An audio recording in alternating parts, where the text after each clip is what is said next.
जय Hind ladies and gentleman, crack SSB master class के defence news scan में मैं आमिर आपका वेलकम करता हूं। इस एडिशन में हम डिफेंस न्यूज स्कैन करेंगे। So without any further edu, let's scan the first news.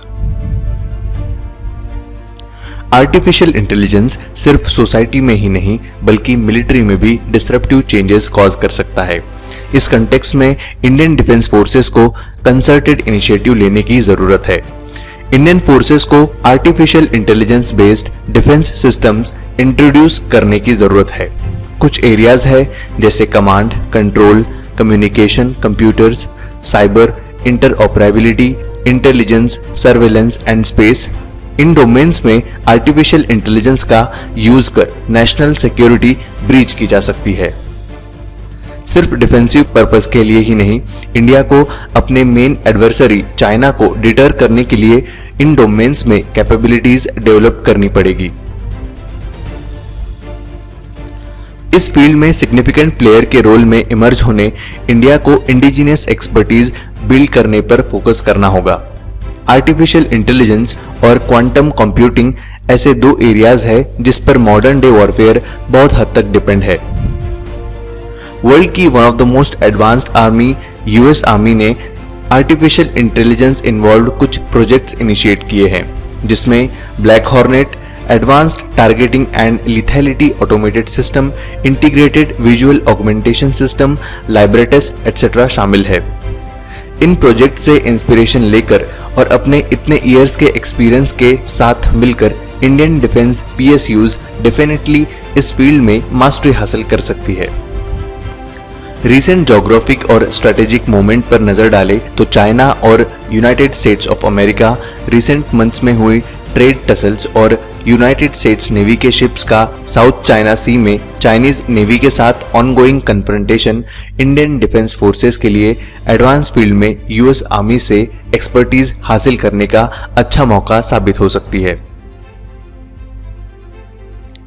Next news पर बढ़ने से पहले मैं आपको आफ्पा के टेलीग्राम चैनल से अवेयर कराता हूं।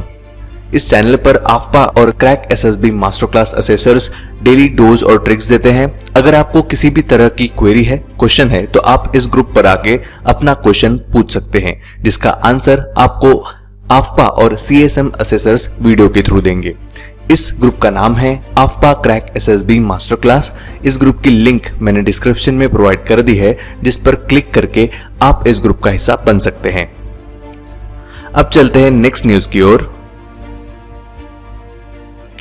इंडिया ने 5.2 बिलियन यूएस डॉलर्स की डील में रशिया से S-400 ट्रायम्फ मिसाइल्स प्रोक्योर की है, जिसकी डिलीवरी होना अभी बाकी है। कोविड-19 के चलते रशिया में लॉकडाउन चल रहा है, जिसके चलते डिफेंस मैन्युफैक्चरिंग हब्स क्लोज्ड है और आगे भी कुछ वीक्स क्लोज रहने के चांसेस है। इस कारण S-400 डिलीवरी डिले हो सकती है। S-400 पर हम एक रफली नजर डालते हैं। S-400 बहुत सारे एरियल टारगेट्स को काउंटर करने सक्षम है। यह सिस्टम फाइटर एयरक्राफ्ट को भी इजीली टैकल कर सकता है। एयरक्राफ्ट के अलावा S-400 बैलिस्टिक मिसाइल और क्रूज मिसाइल को भी हवा में ही डिस्ट्रॉय कर सकता है। अगर कोई अनमैन्ड एरियल व्हीकल इनकी ओर आता है तो उसे भी ये सिस्टम डिस्ट्रॉय कर सकता है, लेकिन ये सब तभी पॉसिबल है जब टारगेट विद इन 30 किलोमीटर की अल्टीट्यूड पर या फिर 400 किलोमीटर की रेंज पर हो। इन सब में एक एक्सेप्शन भी है, इंटरकॉन्टिनेंटल बैलिस्टिक मिसाइल। अगर इंडिया के अगेंस्ट कोई country intercontinental ballistic missile fire करता है तो S-400 सिस्टम कारगर साबित नहीं होगा, क्योंकि ICBM से 30 किलोमीटर से ज्यादा एल्टीट्यूड से अटैक किया जा सकता है। इंडिया ने S-400 मिसाइल सिस्टम के 5 बैटरीज खरीदे हैं। इन 5 में से 2 बैटरीज चाइना के अगेंस्ट और 3 बैटरीज पाकिस्तान के अगेंस्ट डिप्लॉय किए जाएंगे। रिसेंटली रशिया ने टर्की को S-400 मिसाइल्स की डिलीवरी की है। टर्की के रिसेंट डिप्लोमेटिक रिलेशंस पर नजर डाले तो टर्की ने पाकिस्तान का अगेंस्ट इंडिया काफी हद तक साथ दिया है। टर्की ने JNK से आर्टिकल 370 रिवोक करने के इंडिया के स्टेप को क्रिटिसाइज कर पाकिस्तान की साइड ली थी। सिर्फ यही नहीं, इस पर्टिकुलर इशू पर टर्की ने इंडिया के अगेंस्ट यूनाइटेड नेशंस में वोकल कमेंट्स पास किए थे। इससे ये क्लियर होता है कि टर्की का पाकिस्तान को काफी हद तक सपोर्ट है। ऐसे में S-400 मिसाइल की टर्की को हुई डिलीवरी का फायदा सबसे पहले पाकिस्तान उठाना चाहेगा और पाकिस्तान इसीलिए टर्की के डोर स्टेप्स पर जाकर खड़ा है। पाकिस्तान टर्की के साथ मिलिट्री एक्सरसाइज करना चाह रहा है जिसमें S-400 को पूरी तरह से वो समझ ले। तो क्या इंडिया को घबराने की जरूरत है?